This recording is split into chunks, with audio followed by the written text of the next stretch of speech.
ஒருபுறம் தமிழரசி, மறுபுறம் சாலையில் விழுந்து கும்பிட்டு வாக்கு கேட்கும் அகில இந்திய புரட்சித் தலைவர் மக்கள் முன்னேற்றக் கழக வேட்பாளர்.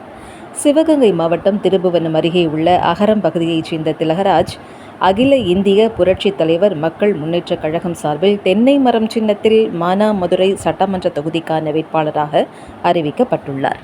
இதற்கிடையில் கடந்த தேர்தலில் திராவிட முன்னேற்றக் கழகம் சார்பில் போட்டியிட்டு வெற்றி பெற்ற தற்போதைய எம்எல்ஏ தமிழரசிக்கு மீண்டும் வாய்ப்பு வழங்கப்பட்டுள்ளதால் மானாமதுரை தொகுதியில் அரசியல் போட்டி தீவிரமடைந்துள்ளது. இந்நிலையில் திலகராஜுக்கு அப்பகுதி மக்கள் உற்சாக வரவேற்பு அளித்தனர். அம்மா எவ்வளவு பிரச்சனை எல்லாம் அவங்க சந்திச்சாங்க, இந்த எடப்பாடினால எவ்வளவு துன்புறுத்துறாங்க, ஆளுங்கட்சியினால எவ்வளவு பிரச்சனை சந்திச்சாங்க, அதை ஃபுல்லா மக்கள்கிட்ட எடுத்து சொல்லி பெரிய பிரச்சாரத்தை மேற்கொள்ள இருக்காங்க. அதனால அனைத்து தொண்டர்களும் சரி, நிர்வாகிகளும் சரி, ஒட்டுமொத்த பேரும் இன்னைக்கு சின்னம்மாவுக்காக ஓட்டு போட தயாரா இல்லாத இருக்காங்க. உங்க கண்ணு முன்னாடி மாடு போய்கிட்டு இருக்கு. அது எவ்வளவு நாளா பிரச்சனை நடந்துட்டு இருக்கு, யாராவது கேட்டாரா? எத்தனை நாள்? 10-15 வருஷமா நடந்துகிட்டு இருக்கு.